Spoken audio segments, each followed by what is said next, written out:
Hello my dear friends, good morning. कैसे हैं आप सभी? आई होप आप सभी बहुत अच्छे हैं और अपने एग्जाम की प्रिपरेशन को अच्छे से कर रहे हैं। वेलकम टू सक्सेस नोट, यानी एक कदम सफलता की ओर। फ्रेंड्स, आज मैं आपके लिए ले आई हूँ साइंस के इम्पोर्टेंट नोट्स, यानी एक स्मार्ट वर्क का आपके लिए काम किया गया है। जैसे कि आप सभी जानते हैं कि सीजीएल, एमटीएस, सीपीओ, एनटीपीसी, यानी जितने भी एग्जाम होते हैं उन सब में साइंस का वेटेज तो बहुत ज़्यादा होता है। क्लियर? अब आप कहेंगे इसमें स्मार्ट वर्क के लिए क्या लिया गया है।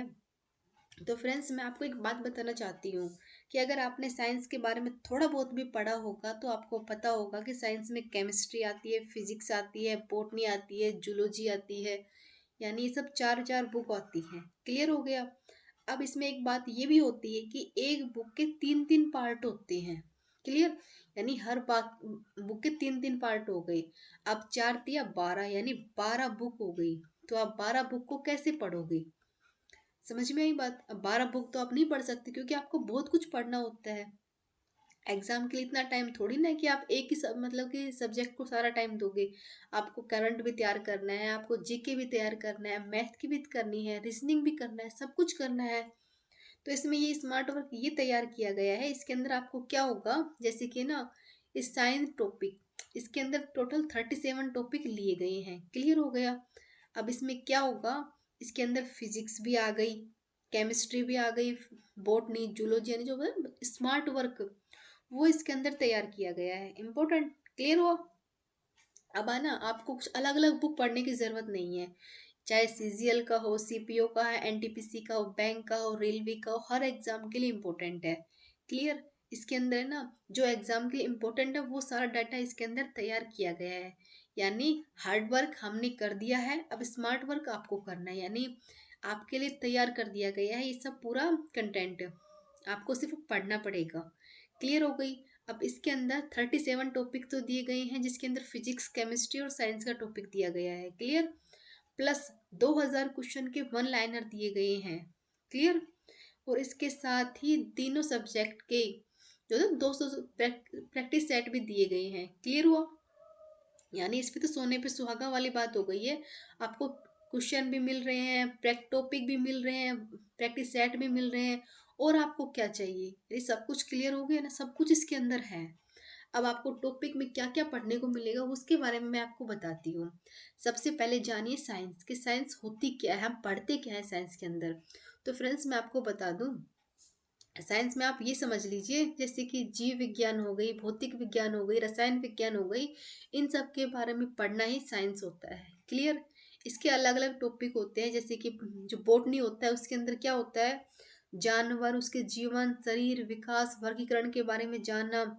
और जैसे पौधे से मतलब इनका वर्गीकरण किस प्रकार, उसके उत्तर किस प्रकार से कार्य करते हैं। रसायन में क्या होता है कि कौन सी धातु होती है, कौन सी अधातु होती है, कौन अम्ल होते हैं, कौन से क्षार होते हैं, इसके बारे में जान लेंगे। और बात की जाए फिजिक्स की, तो फिजिक्स में हम महत्वपूर्ण खोजकर्ता, जो वैज्ञानिक उपकरण होते हैं वो हमारे लिए कैसे, मतलब हमारे हित में कितने हैं, अहित में कितने हैं, उनका उपयोग हमारे लिए कितना हानिकारक है, कितना सेफ है, इन सब के बारे में इसके अंदर हम पढ़ लेंगे। क्लियर? ये हमारा इस हार्ड वर्क है जो आपके लिए स्मार्ट वर्क साबित होगा। अब आपको मैं बताती हूँ कि इसके टॉपिक को किस प्रकार से डिवाइड किया गया है। क्लियर? अब बात की जाती है फर्स्ट टॉपिक की। अब आता है जीव विज्ञान की शाखाओं का जनक। जैसे जूलॉजी हो गया, बॉटनी हो गया, इसके अंदर तो यही पूछा जाता है कि जीव विज्ञान की जो शाखाएं होती हैं इनके जनक कौन है। जैसे कि पहला क्वेश्चन ही बन गया कि जीव विज्ञान के जनक कौन है, तो वो एक महान व्यक्ति थे, अरस्तु। क्लियर? जैसे वनस्पति विज्ञान के कौन है, थ्रियोफेटस। जीव के कौन है, लियोन्ड। यानी ये जो होते हैं ना, जेनेटिक का हो गया, यानी जो मोस्ट मोस्ट इम्पोर्टेंट होते हैं ना, जिनकी शाखाओं के जनक के बारे में पूछ सकते हैं या फिर पूछने की संभावना होती है या फिर अब तक पूछा गया है, उन सबको इसके अंदर लिया गया है। क्लियर हो गया? पहला टॉपिक आपके शाखाओं के बारे में होगा। समझ में आ गई बात? अब आते हैं सेकंड टॉपिक में। सेकंड टॉपिक में हम क्या पढ़ेंगे, जीवों में जनन, यानी जो जीव होते हैं उनमें जनन किस प्रकार से होता है। सबसे पहले तो आप ये जानेंगे कि जीवों में जनन होता क्या है। तो फ्रेंड्स, मैं आपको बताती हूँ कि जीवों द्वारा अपने जैसे संतान को पैदा करना ही जीवों में जनन होता है, यानी अपनी प्रजाति का विकास करने के लिए एक इम्पोर्टेंट पार्ट है। अगर हमें हमारी जाति को बढ़ाना होता है तो जनन तो बहुत ही इम्पोर्टेंट है। अगर जनन ही नहीं होगा तो हमारी संख्या में वृद्धि कैसे होगी? क्लियर? यानी ये किस प्रकार से होते हैं, उनके लक्षण कैसे पहुंचते हैं, इसके बारे में पढ़ेंगे हम जीवों में जनन के बारे में। क्लियर? अब आता है हमारा थर्ड नंबर टॉपिक, जो पुष्पी पौधे होते हैं उनमें लैंगिक जनन किस प्रकार से होता है। जो पुष्पी पौधे होते हैं, जिस प्रकार से जीवों में जनन होता है संतति के विकास के लिए, उसी प्रकार जो पुष्पी पौधे होते हैं उनमें भी लैंगिक जनन होता है। अब उनसे क्या होता है? नए फूल का विकास होता है। क्लियर? इसमें संख्या में वृद्धि नहीं होती, इसमें नए फूल का विकास होता है। इसमें भी क्या होता है? जो पुष्पों में नर व मादा दोनों युग्मक पाए जाते हैं। समझ में आई बात?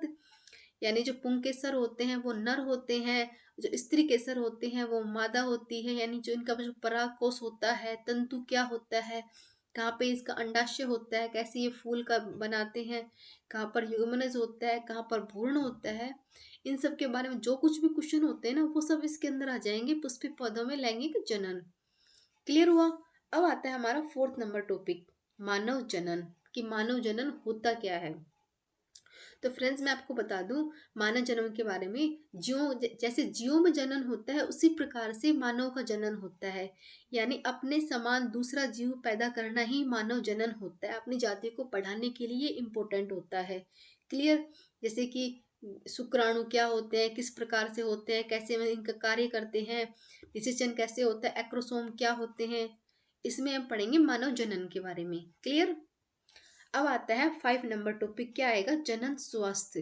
यानी जो जनन स्वास्थ्य होता है वो क्या होता है। जैसे कि जीवों में जनन हो गया, मानव जनन हो गया, उसी प्रकार से जो जनन स्वास्थ्य होता है ना, ये किस प्रकार से कौन कौन से कार्य करते हैं जनन स्वास्थ्य को लेकर, वो सब इसके अंदर आ जाएंगे टॉपिक नंबर 5 के अंदर। अब आता है हमारा मोस्ट इम्पोर्टेंट टॉपिक नंबर 6, यानी जो वंशागति है विविधता का सिद्धांत है, ये किस प्रकार से कार्य करता है। जैसे कि वंशागति से आप मतलब ले लीजिए कि एक पीढ़ी से दूसरी पीढ़ी तक जो उनके लक्षण होते हैं ना, वो किस प्रकार से जाते हैं। यानी विविधता का मतलब हो जाएगा जनक और संतति के बीच में जो लक्षण होते हैं ना, किसी किसी में सेम होते हैं, किसी किसी में अलग होते हैं, वो किसकी वजह से होते हैं, उस बारे में हम पढ़ेंगे। क्लियर हुआ?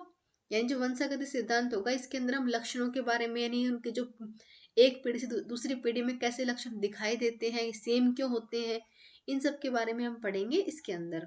क्लियर हुआ? अब आता है टॉपिक नंबर 7। 7 नंबर टॉपिक क्या कहता है? वंशागति एवं आणविक आधार। फ्रेंड्स ये बहुत ही इंपॉर्टेंट टॉपिक है। इसके अंदर हम डीएनए और आरएनए के बारे में जानेंगे। डीएनए क्या होता है? Deoxyribose nucleic acid. क्लियर? जैसे कि माता पिता की जो आनुवंशिक जानकारी होती है वो बच्चे में सेम सेम कैसे होते हैं। यानी एडिन क्या होता है, किस प्रकार से जो डीएनए होते हैं उनको बांटा गया है, साइटोसिन क्या होता है, ग्वानिन क्या होता है, थाइमिन क्या होता है, ब्लूप्रिंट क्या होता है। यानी जो डीएनए आरएनए से जितने क्वेश्चन बनते हैं ना इंपॉर्टेंट, वो सारे इसके अंदर क्लियर हो जाएंगे। क्लियर हुआ? अब आता है टॉपिक नंबर 8। अब 8 नंबर टॉपिक क्या बोलते हैं? तंत्रिका तंत्र। यानी तंत्रिका तंत्र क्या होता है, इस प्रकार से आप क्या समझेंगे? जो मनुष्य का जो मस्तिष्क होता है ना, और रीढ़ की हड्डी के बीच में जो मतलब कि जो संकेत होते हैं ना, कि हमें उठना है, बैठना है, खड़ा होना है, जैसे मतलब कि जो भी आदेश देते हैं ना, उन सब के बारे में जो कार्य करते हैं ना, किस प्रकार से करते हैं, वो सब पढ़ेंगे हम तंत्रिका तंत्र के अंदर। क्लियर हुआ? अब आता है 9 नंबर टॉपिक, यानी जो 9 नंबर टॉपिक है वो आता है विटामिन का। अब ये बात तो आप अच्छे से जानते हैं कि हमारे बॉडी के लिए विटामिन कितने ज़रूरी होते हैं, कि कौन सा विटामिन किसके अंदर मिलता है, किस में नहीं मिलता है, ये सब इसके अंदर आ जाएगा। यानी किस विटामिन की वजह से हमें कौन कौन सी बीमारी हो सकती है, कौन सा विटामिन हमें कहाँ से मिल सकता है। जैसे कि वसा में घुलने वाले विटामिन कौन से होते हैं, जल में घुलने वाले कौन से होते हैं। यानी जो विटामिन के जो क्वेश्चन होते हैं वो सब इसके अंदर आ जाएंगे। क्लियर हुआ? अब आता है हमारा 10 नंबर टॉपिक, मानव शरीर। यानी जो हमारी ह्यूमन बॉडी होती है ये किस प्रकार से कार्य करती है। तो एक एक बात मैं आपको इम्पोर्टेंट बता देती हूँ, जो हमारा मानव शरीर होता है ना, वो 50 ट्रिलियन कोशिकाओं से मिलकर बना होता है। यानी 50 ट्रिलियन कोशिकाओं से मिलकर एक हमारा मानव शरीर बना होता है। इसके अंदर कौन कौन से तत्व पाए जाते हैं बात करें तो ऑक्सीजन हो गया, कार्बन हो गया, हाइड्रोजन हो गया, नाइट्रोजन हो गया, कैल्शियम हो गया, फास्फोरस। यानी जो हमारा जो पूरा मानव शरीर है ये 6 तत्वों से मिलकर बना होता है। क्लियर हुआ? यानी कैल्शियम की, हमारी बॉडी में कैल्शियम कहाँ पर होती है, दांत और हड्डियों में होती है। यानी 99% जो कैल्शियम होती है वो दांत और हड्डियों में होती है। यानी जो हमारा थूक होता है, इससे हम डीएनए से व्यक्ति का पूरा मतलब ब्लूप्रिंट का पता लगा सकते हैं। जो ऐसे क्वेश्चन बनते हैं ना हमारे मानव शरीर से लेकर, वो सारे टॉपिक इसके अंदर क्लियर हो जाएंगे। क्लियर। अब आता है टॉपिक नंबर 11। 11 नंबर टॉपिक में हम क्या पढ़ेंगे, मानव नेत्र एवं उनके भाग। जो मानव नेत्र होता है ना, जैसे कि कार्निया कहाँ होती है, स्वच्छ मंडल कहाँ होता है, आइरिस कहाँ होती है, परितालिका क्या होती है, पुतली क्या होती है, लेंस क्या होती है, रेटिना क्या होता है, दृष्टिपटल क्या होता है, यानी कौन सा हिस्सा दान में दिया जाता है, कौन सा लेंस में यूज होता है। यानी जो भी ऐसे क्वेश्चन होते हैं ना जो एग्जाम में आते हैं या आ चुके हैं, उन सब के बारे में पढ़ेंगे हम इस टॉपिक के अंदर। क्लियर हुआ। अब आता है मानव दांत।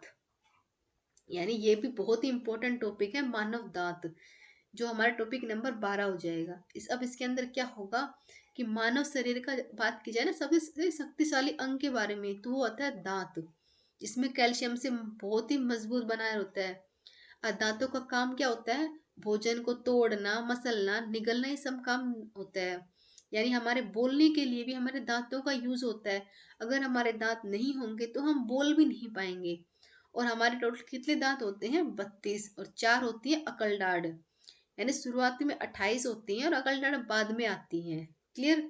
इनको किस प्रकार से बांटा गया है, इनकी देख रेख कैसे की जाती है, क्या क्या जरूरी होता है, वो सब कार्य जो होती है ना बातें, वो सब हम इसके अंदर पढ़ेंगे। क्लियर हुआ। अब आता है टॉपिक नंबर 11, नंबर 13। ये टॉपिक क्या कहता है कि जो मानव जो मस्तिष्क संरचना होती है, जो कार्य होते हैं, ये किस प्रकार से कार्य करते हैं। यानी जो मस्तिष्क की संरचना होती है, यानी प्रमस्तिष्क क्या होती है, मेडुला क्या होता है, सेरिबेलम क्या होता है, मस्तिष्क के कार्य कैसे होते हैं, ज्ञान, बुद्धि, तर्क शक्ति, स्मरण, यानी हम कुछ चीज पढ़ते हैं वो हमें याद किस तरह से रहते हैं। यानी ऐसे जो क्वेश्चन होते हैं ना आपके माइंड में आते होंगे, वो सारे इसके अंदर क्लियर हो जाएंगे। क्लियर हुआ। अब आता है मेरु रज्जु, टॉपिक नंबर 14। क्या बोलते हैं मेरु रज्जु, ये क्या होता है, ये एक मध्य तंत्रिका का वह भाग होता है जो प्रमस्तिष्क के बिल्कुल नीचे होता है, यानी एक रस्सी की तरह होता है, लेकिन ये बहुत ही इंपॉर्टेंट होता है। क्लियर। तो इसके बारे में पढ़ेंगे हम मेरु रज्जु के अंदर। अब आता है टॉपिक नंबर 15। ये क्या बोलता है, पाचन एवं श्वसन। यानी हमारे शरीर के लिए पाचन एवं श्वसन कितना इंपॉर्टेंट है, ये तो आप अच्छे से जानते हैं। यानी पाचन और श्वसन प्रणाली दोनों अग्रसनी प्रणाली को मतलब साझा एकदम सेम सेम रहती हैं। पाचन ठोस को लेता है, तरल पदार्थों को ले जाने का काम करता है, और श्वसन हवा मतलब हमारे सांस को ले जाने का काम करता है। यानी दोनों ही जरूरी है। ना ही हम खाए बिना रह सकते हैं और ना ही हम सांस के बिना रह सकते हैं। यानी कहाँ कहाँ पे कौन सी क्रियाएं होती हैं, छोटी आंत कहाँ होती है, बड़ी आंत कहाँ होती है, छाती में दर्द, सांस लेने में क्या दिक्कत होती है। यानी ऐसे जो क्वेश्चन होते हैं ना, मतलब कि बच्चों से लेके जैसे बच्चे जैसे होता है ना कि वो नवजात शिशु होता है, वो सांस लेने में दिक्कत क्यों होती है, यानी जो ऐसे क्वेश्चन एग्जाम में बने हैं अब तक, उन सब के बारे में पढ़ेंगे हम इसके अंदर। क्लियर हुआ। अब आता है टॉपिक नंबर 16। ये क्या बोलता है, उत्तक। यानी जो उत्तक होते हैं हमारे शरीर के लिए क्या इंपॉर्टेंट होते हैं। उत्तक कोशिकाओं का एक समूह होता है, सबसे बड़ी बात तो ये होती है, जो कि एक दूसरे से जुड़ी होती हैं। उत्तक कोई कोशिका इसकी जो उत्तक होते हैं, इसकी जो कोशिकाएं होती हैं वो समान नहीं होती हैं, यानी एक साथ मिलकर बंधी हुई होती है, समूह होता है लेकिन एक जैसी नहीं होती है। उत्तक को 4 प्रकार से बांटा गया है। कौन कौन से हो जाएंगे, संयोजी, उपकला, मांसपेशी और तंत्रिका तंत्र। तंत्रिका उत्तक। उत्तक का वर्ड कहाँ से लिया गया है, इसमें इसकी शुरुआत सबसे पहले किसने की थी, कौन इसके लेखक मतलब कि इसके जनक कौन है, इसके बारे में जो क्वेश्चन बनते हैं ना वो सब इसके अंदर आ जाएंगे। क्लियर हुआ। अब आता है टॉपिक नंबर 17। अब 17 नंबर टॉपिक क्या बोलते हैं कि ग्रंथियां। जो ग्रंथियां होती है वो कौन सी होती है, हमारे शरीर के अंदर काफी ग्रंथियां होती हैं। जैसे अगर मैं पूछूं तो कौन कौन सी ग्रंथियां होती हैं, पेनियल ग्रंथि, hypothalamus, pituitary, thyroid, parathyroid, thymus, अंतःस्रावी, बहिस्रावी, यानी पसीना क्यों आता है, श्वेत ग्रंथि कौन सी होती है, यानी जो ग्रंथियों से लेके जो क्वेश्चन होते हैं वो सब इसके अंदर आ जाएंगे। क्लियर हुआ। तभी तो मैं आपको बोल रही हूँ कि ये हमने हार्ड वर्क कर दिया है, अब आपको स्मार्ट वर्क करके इसको पढ़ना है। यानी एग्जाम के जो इम्पोर्टेंट है ना, सबका निचोड़ इसके अंदर दिया गया है जो एग्जाम के लिए इम्पोर्टेंट होगा। अब आता है टॉपिक नंबर 18। अब 18 नंबर क्या बोलते हैं, जीवधारियों का वर्गीकरण। जो जीवधारी प्राणी होते हैं ना, जैसे उनकी समानता असमानता के आधार पर उनको वर्गीकृत किया होता है। क्लियर, जैसे कि जगत, कौन से जगत में रखे जाएंगे, कौन से संघ में रखे जाएंगे, कौन से वर्ग में रखे जाएंगे, कौन से गण में, कौन से फैमिली में होंगे, कौन से वंश में होंगे, कौन से जाति में होंगे। यानी जो जीवधारी होते हैं उनका वर्गीकरण इस प्रकार से किया गया है, जो हम इसके अंदर पढ़ेंगे। क्लियर हुआ। नेक्स्ट आता है रक्त समूह। 19 नंबर टॉपिक क्या आता है, रक्त समूह। अब आप सभी जानते हैं कि रक्त समूह कितना इंपॉर्टेंट टॉपिक है। ये तो बहुत छोटा टॉपिक है लेकिन इम्पोर्टेंट है। जितना छोटा है उतना ही इम्पोर्टेंट है। यानी जो हमारे ब्लड ग्रुप होते हैं ना, वो किस प्रकार से कार्य करते हैं, कौन सा मतलब सर्वग्राही होता है, कौन सा सर्वदाता होता है, किस प्रकार से कार्य करते हैं। यानी जो रक्त समूह से जो क्वेश्चन बनते हैं ना एग्जाम के लिए, इंपॉर्टेंट होता है। यानी इनका वर्गीकरण किस प्रकार से होता है, ऐसे जो क्वेश्चन होते हैं ना, वो सब इसके अंदर क्लियर हो जाएंगे। नेक्स्ट आता है 20 नंबर टॉपिक, क्या आएगा, लाल रक्त कोशिकाएं। यानी जो लाल रक्त कोशिकाएं होती है वो क्या होती हैं, इनका काम होता है ऑक्सीजन को ले जाना। क्लियर हो, मतलब ऑक्सीजन को तो लेके जाएंगे और कार्बन डाइऑक्साइड को बाहर निकालना इनका कार्य होता है। क्लियर हुआ। यानी ये मतलब अपशिष्ट पदार्थ होते हैं उनको तो ये बाहर निकाल देती हैं, और जो हमारे बॉडी के लिए जो जरूरी होता है ना ऑक्सीजन, उसको अंदर हमारे फेफड़ों तक लेके जाती है। ये इसका विशेषता होती है, इसका इंपॉर्टेंट कार्य होता है। क्लियर हुआ। इसके बारे में जो टॉपिक है वो इसके अंदर पढ़ लेंगे। अब आता है 21 नंबर टॉपिक। अब ये क्या बोलता है, मानव परिसंघ तंत्र, वाहिका तंत्र, संरचना, कार्य एवं तथ्य, जो कि बहुत इंपॉर्टेंट है। परिसंघ तंत्र क्या होता है, इसके अंगों का, इनका जो होता है ना वाहिका, एक नेटवर्क होता है। इसका कार्य क्या होता है, मतलब पूरे बॉडी में रक्त, ऑक्सीजन, पोषक तत्वों को पूरी बॉडी के अंदर पहुंचाना। क्लियर। इस तंत्र में हृदय, रक्त वाहिका, रक्त शामिल किए गए हैं। क्लियर हुआ। इसमें सिराएं कौन कौन सी होती हैं, मतलब अपशिष्ट पदार्थ को बाहर कैसे निकालते हैं, जो चाहिए उनको अंदर कैसे रखते हैं, रक्त को धमनियों से मतलब कैसे पहुंचाते हैं, मतलब कैसे प्योर होता है, वो सारे टॉपिक इसके अंदर क्लियर हो जाएंगे। नेक्स्ट आता है क्वेश्चन नंबर टॉपिक नंबर 22। यानी 22 नंबर टॉपिक क्या कहता है, रोग किसे कहते हैं, यानी रोग और चिकित्सा वो क्या होती हैं। तो पहले आप देखिए, जो रोग का मतलब डिजीज, इसका अर्थ क्या होता है, जो रोगी होता है वही समझ लीजिए रोगी। यानी किसी भी इंसान को किसी प्रकार का कैसा भी रोग हो सकता है, वो तो जो रोगों के बारे में हम पढ़ेंगे रोग के अंदर।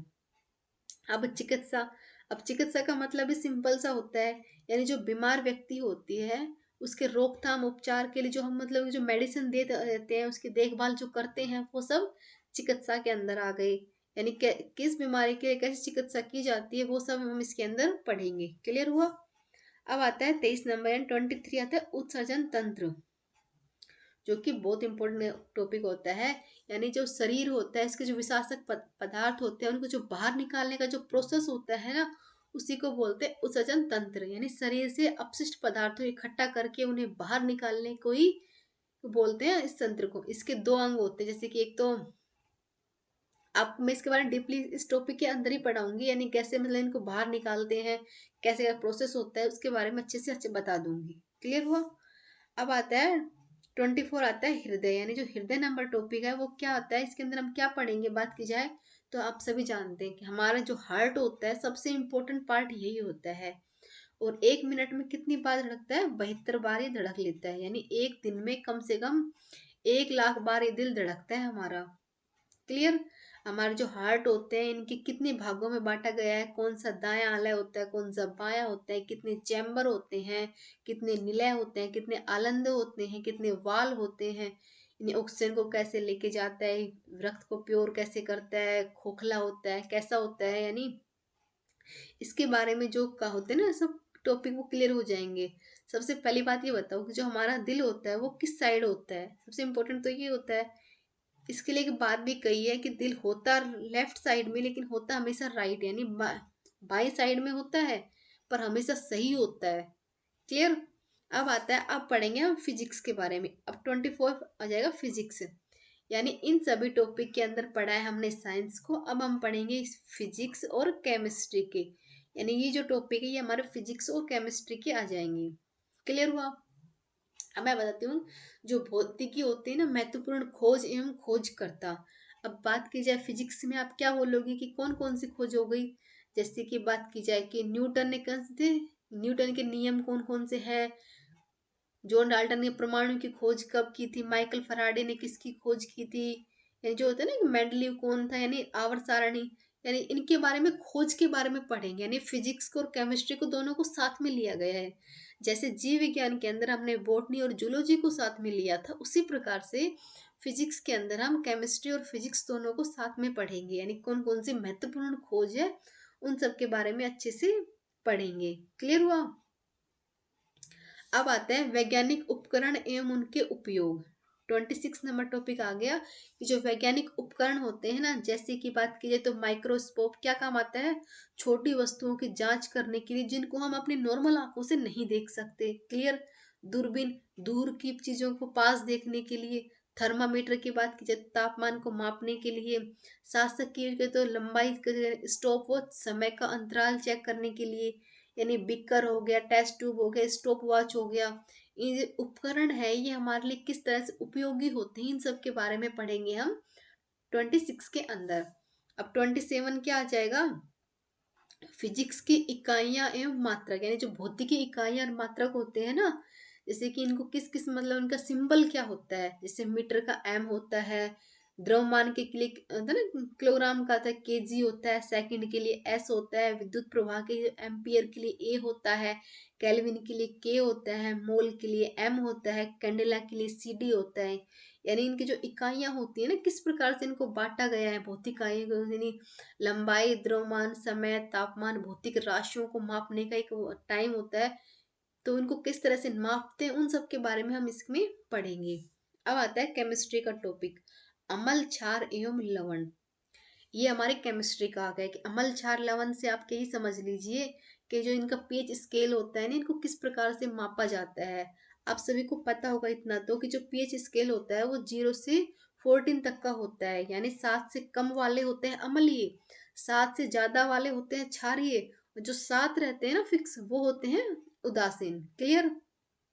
एक चीज तो मैंने आपको यहीं क्लियर कर दी, यानी इनकी इनके जो मतलब होता है ना कार्बन बंद होते हैं वो किस प्रकार से जुड़े होते हैं उनके बारे में हम इसमें पढ़ेंगे। यानी कौन अम्ल होते हैं, कौन क्षार होते हैं, कौन से लवण होते हैं, उदासीन होते हैं, इन सब के बारे में अच्छे से पढ़ेंगे। अब आता है बल एवं गति।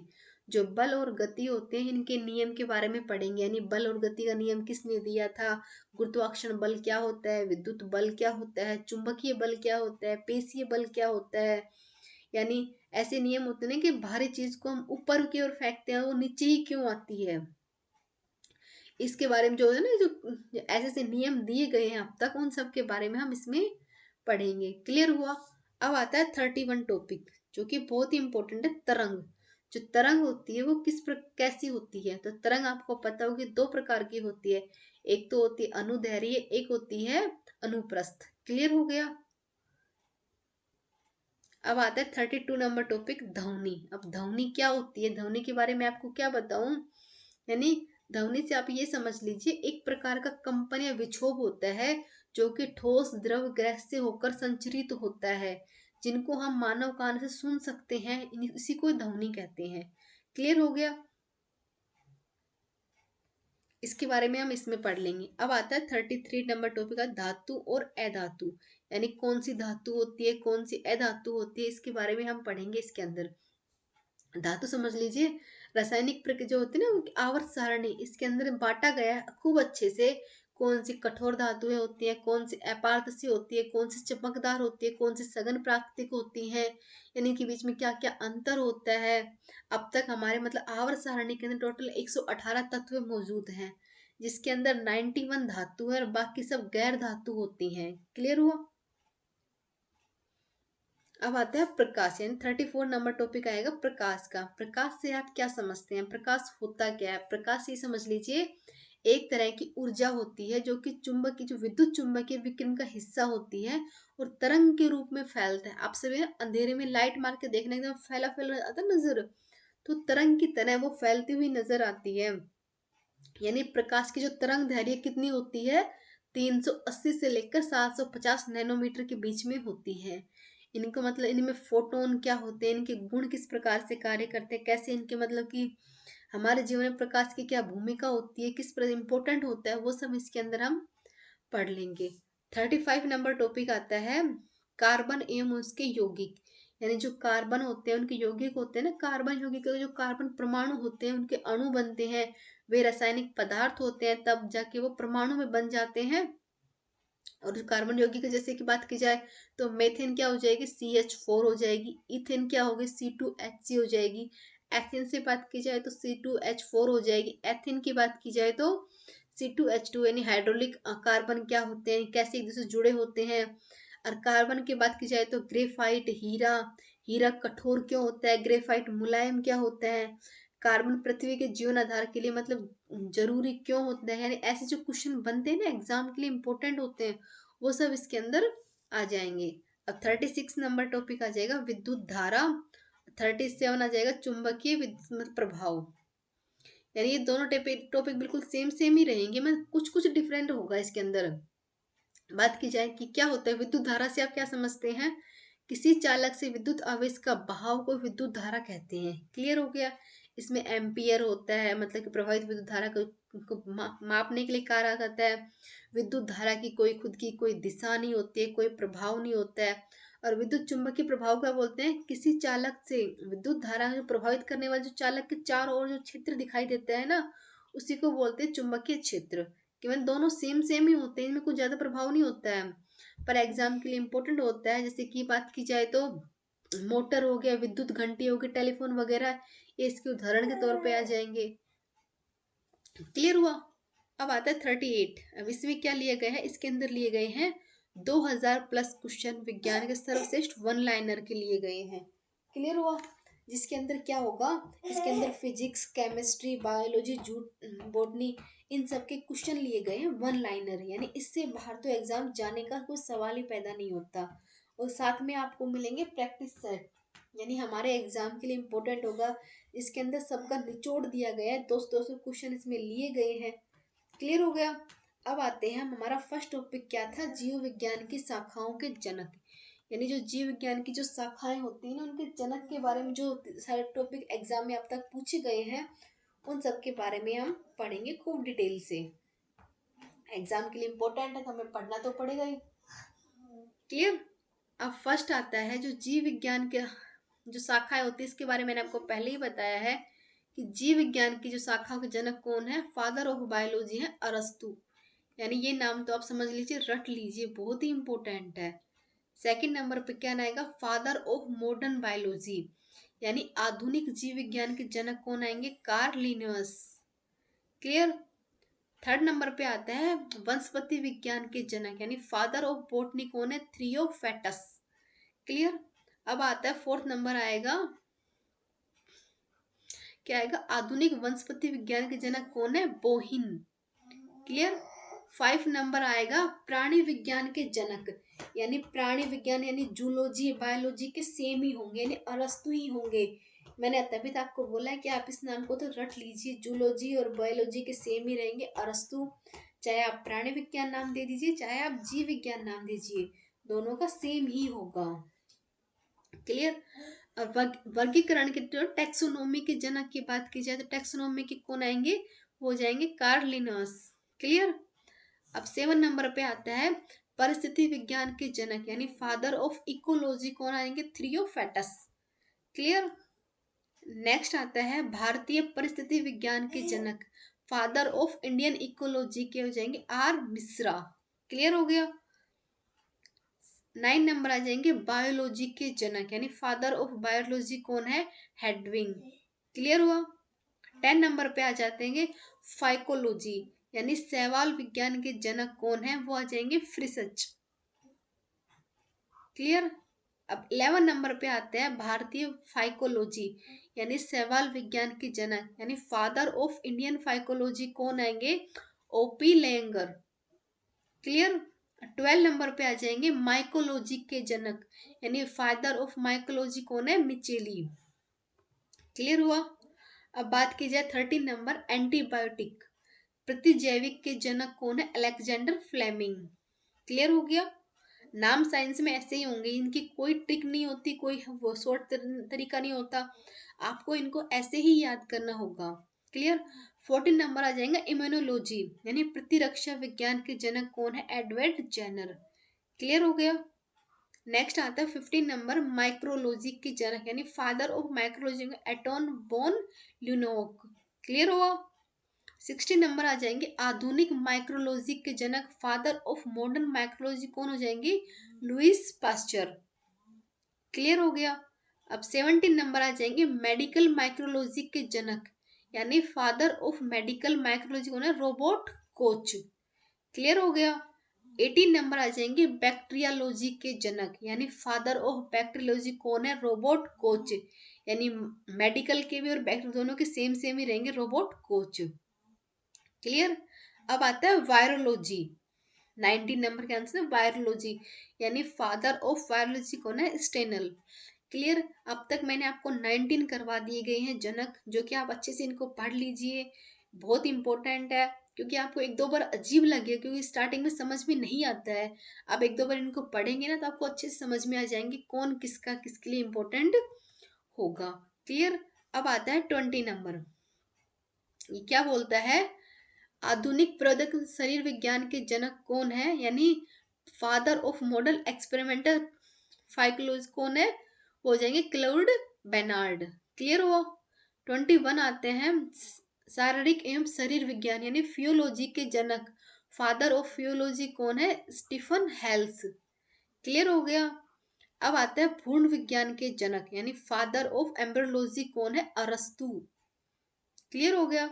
अब 22 आता है, नहीं 23 आता है आधुनिक भ्रूण विज्ञान के जनक, यानी फादर ऑफ मॉडर्न एम्ब्रियोलॉजी कौन है? अर्स्टन वॉन वायर। क्लियर। अब आता है 24 भारतीय भ्रूण विज्ञान के जनक कौन है? फादर ऑफ इंडियन एम्ब्रियोलॉजी के पंचानन महेश्वरी। क्लियर आता है। 25 आता है आनुवांशिक यानी जेनेटिक के जनक, फादर ऑफ जेनेटिक कौन है? Gregor zone medal. क्लियर। 26 आता है आधुनिक आनुवांशिक के जनक यानी फादर ऑफ मॉडर्न जेनेटिक कौन है? बैटसन। क्लियर हो गया। 27 आता है मानव आनुवांशिक के जनक यानी फादर ऑफ ह्यूमन जेनेटिक कौन है? अर्चुड गैरोड। क्लियर हो गया।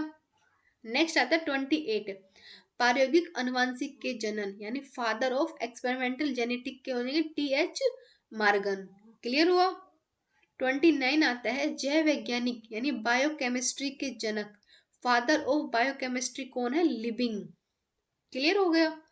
नेक्स्ट आएगा 30 क्लोनिंग के जनक यानी फादर ऑफ क्लोनिंग कौन है? इयान विल्मट। क्लियर हुआ। नेक्स्ट 31 आएगा मानव रोग विज्ञान यानी पैथोलॉजी के जनक, फादर ऑफ पैथोलॉजी कौन है? रुलार्ड विचर्जो। क्लियर।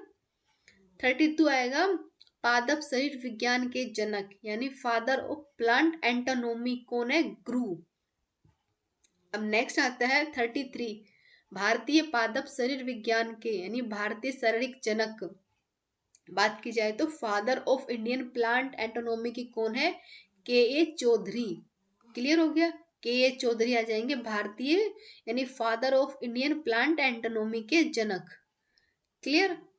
नेक्स्ट आएगा 34 औद्योगिक यानी भौतिकी के हिस्टोलॉजी के जनक, फादर ऑफ हिस्टोलॉजी कौन है? मेलपिघी। क्लियर हुआ। अब आता है 35। ये क्या बोलता है? ये बोलता है साइटोलॉजी के जनक यानी कोशिका विज्ञान यानी फादर ऑफ साइटोलॉजी कौन है? Robot hook. नेक्स्ट आता है आधुनिक विज्ञान के जनक यानी आधुनिक कोशिका विज्ञान के जनक कौन है? Father of modern cytology Schwann. Clear हो गया। नेक्स्ट आता है भारतीय कोशिका विज्ञान के जनक यानी फादर ऑफ इंडियन साइटोलॉजी कौन है? AK शर्मा। अब आता है 38 जीवाश्म विज्ञान यानी फादर ऑफ पेंटालॉजी, पेंटालॉजी के जनक कौन है? Lian da Vinci. अब तक मैंने 38 जो शाखाओं के जनक करवा दिए हैं। आई होप कि आप सभी को कोई डाउट नहीं होगा, क्योंकि नाम सारे ऐसे ही हैं, इनकी कोई शॉर्ट ट्रिक नहीं होती। आप एक दो बार पढ़ेंगे तो आपको क्लियर होगा, समझ में आएगा, क्योंकि फर्स्ट टाइम से समझ में नहीं आएगा, क्योंकि साइंस है, कोई खेल थोड़ी ना है कि आप एक बार पढ़ लोगे और आपको याद हो जाएगा। फ्रेंड्स, इसके साथ ही मैं आपको एक इम्पोर्टेंट बात करा रही हूँ, जो आपको मैं अब तक करा रही हूँ आपको पता चल गया कि कितना अच्छा से करा रही हूँ। इसके साथ ही हमारी ई बुक बनाई गई है जिसके अंदर इंडियन हिस्ट्री, साइंस के note, static GK, Indian political, world geography, Indian geography जो है ना, मोस्ट इम्पोर्टेंट कंटेंट, यानी इसके अंदर हार्ड वर्क तो हो चुका है, अब स्मार्ट वर्क आपको करना है इसको खरीद कर। कहाँ से खरीदेंगे? लिंक आपको इसके डिस्क्रिप्शन बॉक्स के अंदर मिल जाएगा। ये हमारे नंबर है। कोई भी डाउट होता है, आपको डेमो क्लास चाहिए होती है, आप कैसे भी करके कोई भी बात डाउट हो तो आप उसे क्लियर कर सकते हैं। क्लियर हुआ? मैं आपको खुद सजेस्ट करती हूँ कि आप एक बार पूरी क्लास को पढ़ के देखिए, डेमो क्लास लेके देखिए, तब आपको समझ में आएगा कि कितने अच्छा कंटेंट इसके अंदर बनाया गया है। अगर आप इन 6 बुक को खरीद लेंगे ना, तो आपको बाहर से कुछ और पढ़ने की ज़रूरत ही नहीं होगी, क्योंकि एकदम स्मार्ट तरीके से एग्जाम के लिए जो इम्पोर्टेंट डेटा होते हैं ना, वो सब इसके अंदर एनालाइज करके लिखा हुआ है। क्लियर हो गया? अब आते हैं नेक्स्ट। नेक्स्ट 39। अब ये क्या बोलते हैं? जीवाश्म विज्ञान यानी पेंटालॉजी, यानी फादर ऑफ मॉडर्न पेंटालॉजी कौन है? कुरियर। क्लियर हो गया? नेक्स्ट आएगा 40। जैव विकास की अवधारणा के जनक, यानी जो जैव विकास जो अवधारणा होती है, फादर ऑफ कंसेप्ट एवोल्यूशन कौन है? एम्पिडाक्लेस। क्लियर हो गया? नेक्स्ट आता है पादप रोग विज्ञान यानी प्लांट पैथोलॉजी के जनक, फादर ऑफ प्लांट पैथोलॉजी कौन है? De Bary. क्लियर हुआ? नेक्स्ट आता है 42। आधुनिक पादप रोग विज्ञान यानी पैथोलॉजी के जनक, यानी फादर ऑफ मॉडर्न पैथोलॉजी कौन है? रोलाल्ड विचरजो। नेक्स्ट आता है 43। आनुवंशिक विज्ञान यानी जेनेटिक इंजीनियरिंग के जनक, यानी फादर ऑफ जेनेटिक इंजीनियरिंग कौन है? पाल बर्ग। क्लियर हो गया? नेक्स्ट आता है जीन चिकित्सा यानी जीन थेरेपी के जनक कौन है? Father of gene therapy Anderson. Next आता है एंड्रोकाइनोलॉजी अंतःस्रावी तंत्र का अध्ययन के जनक, यानी फादर ऑफ एंड्रोकाइनोलॉजी कौन है? Thomas Edison. क्लियर हुआ? नेक्स्ट आता है यूजेनिक्स यानी सूर्यनिकी के जनक, यानी फादर ऑफ यूजेनिक्स कौन है? केल्टोन। क्लियर हो गया? नेक्स्ट आएगा 47। इलेक्ट्रोकार्डियोग्राफी यानी ईसीजी के जनक कौन है? फादर ऑफ इलेक्ट्रोकार्डियोग्राफी कौन है? इथोवेन। क्लियर हो गया? नेक्स्ट आएगा 48। डीएनए अंगुली छापन यानी डीएनए फिंगरप्रिंटिंग के जनक, यानी फादर ऑफ डीएनए फिंगरप्रिंटिंग कौन है? एलेक जेलफ्री। क्लियर हो गया? 49 है प्लास्टिक सर्जरी के जनक, यानी फादर ऑफ प्लास्टिक सर्जरी कौन है? सुश्रेत। क्लियर हो गया? नेक्स्ट आता है होम्योपैथी के जनक, यानी फादर ऑफ होम्योपैथी कौन है? हैनीमैन। क्लियर हो गया? नेक्स्ट आएगा आयुर्वेद के जनक, यानी फादर ऑफ आयुर्वेदा कौन है? चरक। क्लियर? नेक्स्ट आएगा रक्त परिसंतंत्र के जनक, यानी फादर ऑफ ब्लड सर्कुलेशन कौन है? William Harvey. नेक्स्ट आता है रक्त समूह के जनक, फादर ऑफ ब्लड ग्रुप कौन है? Land Steiner. क्लियर हुआ? नेक्स्ट आता है 54। चिकित्सा विज्ञान के जनक, यानी फादर ऑफ मेडिसिन कौन है? हिप्पोक्रेटस। नेक्स्ट आएगा 55। हरित क्रांति के जनक, यानी फादर ऑफ ग्रीन रेवोल्यूशन कौन है? नॉर्मन ई बोरलॉग, यानी नॉर्मन ई बोरलॉग हैं जो कि फादर ऑफ ग्रीन रेवोल्यूशन यानी हरित क्रांति के जनक जिनको माना गया है। नेक्स्ट आता है 56। कौन आते हैं? भारतीय हरित क्रांति के जनक, यानी father of Indian green revolution कौन होंगे? मोनकम्बू स्वामीनाथन। क्लियर हो गया? नेक्स्ट आएगा 57। पोलियो टीका के जनक, जो पोलियो टीको लगते हैं ना बच्चों के, उनके जनक कौन है? Father of polio vaccine Jonas Salk. Clear हो गया? नेक्स्ट आता है 58। ये कृषि अध्ययन, जो हमें कृषि क्षेत्र में जो अध्ययन किया जाता है उसके जो फादर ऑफ एग्रोनॉमी कौन है? Peter de Crescenzi. Clear? Next आएंगे परागण विज्ञान के जनक, जो परागण होते हैं ना, फादर ऑफ पैलेंटोलॉजी कौन है? एडटमैन। क्लियर? नेक्स्ट आएगा भारतीय पुनस्पति विज्ञान, यानी फादर ऑफ इंडियन पैलेबोटनी कौन है? बीरबल सहानी। नेक्स्ट आएगा 61। जंतु विहारिका के जनक, यानी फादर ऑफ एथोलॉजी कौन है? वो कैनार्ड लोरतंज। क्लियर हुआ। नेक्स्ट आएगा उत्परिवर्तन के जनक यानी फादर ऑफ बुलेटिन कौन है? हुलिंगो डी व्रिज। क्लियर हो गया। नेक्स्ट आता है विकिरण अनुवांशिक के जनक यानी फादर ऑफ रेडिएशन जेनेटिक कौन है? H J Muller. क्लियर हो गया। नेक्स्ट आता है एटीपी चक्र के जनक यानी फादर ऑफ एटीपी साइकिल कौन है? लिपमैन। नेक्स्ट आता है 65 आधुनिक शारीरिक के जनक कौन है? फादर ऑफ मॉडर्न एंटोनॉमी कौन है? एड्रियान्स वेलियासियस। क्लियर।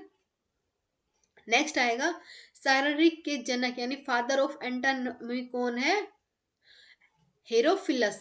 क्लियर। टोटल मैंने 66 आपको जनक शाखाओं के नाम करवा दिए गए हैं। क्लियर। आई होप कि अब आपका कोई डाउट नहीं होगा। आप इसको एक दो बार इसकी पीडीएफ को डाउनलोड कीजिए, अच्छे से पढ़िए, आपके सारे डाउट क्लियर हो जाएंगे। यानी सब तो नहीं लेकिन कुछ समझ लीजिए, इसके अंदर से 20 तो आपको याद होने ही होने चाहिए। 66 में से 20 इंपॉर्टेंट है, वो आपको याद होने चाहिए। बाकी सब आप इनको भी एक दो बार मतलब रीड तो कर लीजिए, क्योंकि एग्जामिनर का कोई भरोसा नहीं होता वो एग्जाम में किस टाइप से क्या क्वेश्चन पूछ ले। क्लियर हुआ। Thank you. आई होप कि आप सबको ये वीडियो अच्छी लगी होगी, तो प्लीज अपना फीडबैक जरूर दीजिएगा। धन्यवाद। कल का हमारा टॉपिक रहेगा जियो में जनन, जिसके बारे में हम कल पढ़ेंगे। जियो में जनन किस प्रकार से होता है, कितने प्रकार में बांटा गया है, क्या क्या होता है, उन सब के बारे में हम कल पढ़ेंगे। धन्यवाद।